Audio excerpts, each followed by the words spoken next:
So this is boring, but it's important. BC has three major parties. The BC NDP, who are like Bernie Sanders, if he was really boring.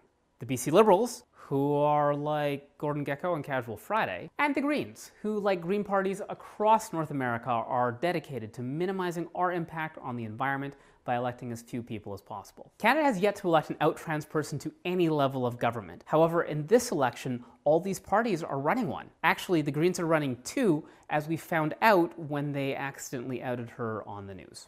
Let's step back a minute before I go further. I'm not a member of any party, but I am the financial agent for Morgane Auger, the NDP candidate. This means that I volunteer to make sure that her books obey the provincial election spending rules. So what this means is that I'm a little biased. When someone wins an election, sometimes people get hired for jobs, and then I have her word that I can stop being her financial agent. Please elect her, and let someone else add up the receipts. While one of these candidates could be the first trans person elected in Canadian government, Canada, despite a reputation, is far from being the first in the world. Tamara Adrian was elected last year in Venezuela. The Communist Party has elected a transgender sex worker advocate in Italy. Also, Peru, Uruguay, Poland, England, Belgium, Italy, Germany in 1990, Thailand, Sri Lanka, the Philippines, India, and New Zealand have all elected a trans person at the regional or national level. If your government doesn't work, have you tried just turning it off and on again? Late last year, the right-leaning BC Liberals passed a bill to add gender identity and gender expression to the BC Human Rights Code. Good stuff, right? So they've been in office since 2001, and they've spent that time using a list of bullshit excuses not to add gender identity and gender expression to the BC Human Rights Code. What's going on here? Vancouver has one of the biggest pride events in the country. Admittedly, this is Canada, so the bar is low.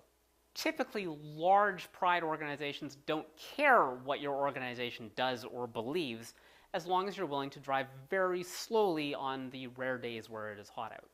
But Vancouver Pride introduced a rule stating that you'd had to be at least a little on side with trans rights in order to march in the parade. And then they told the Premier that her party wasn't welcome, which was a pretty big embarrassment for the BC Liberals. 1 year later, the bill is passed and our Premier is scheduled to go for a slow walk in the hot sun.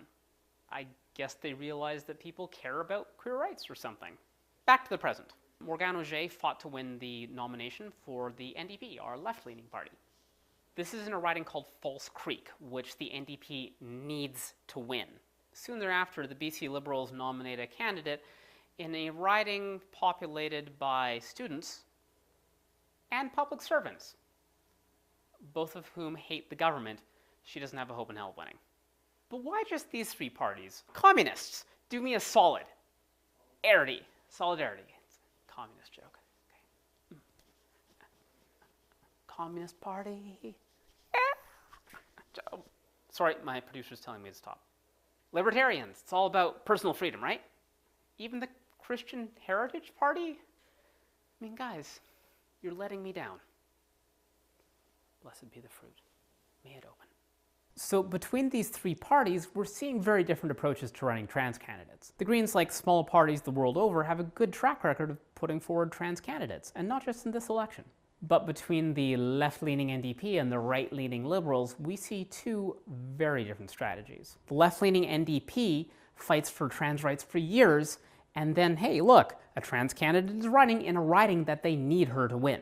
The right-leaning BC Liberals blocked trans rights for a decade and a half until they realize it's costing them votes. But they also don't want to alienate their cultural conservative base. So they run a trans candidate in a riding that she's guaranteed to lose. It's the difference between being included in a struggle and being used as window dressing.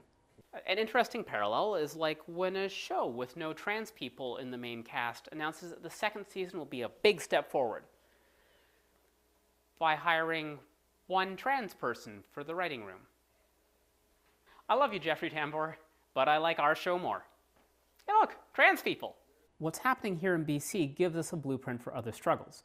We use LGBT community resources to put the squeeze on. The side that's been holding things up starts feeling the pressure, and then guns for faux trans inclusion. We call them on it, we make progress.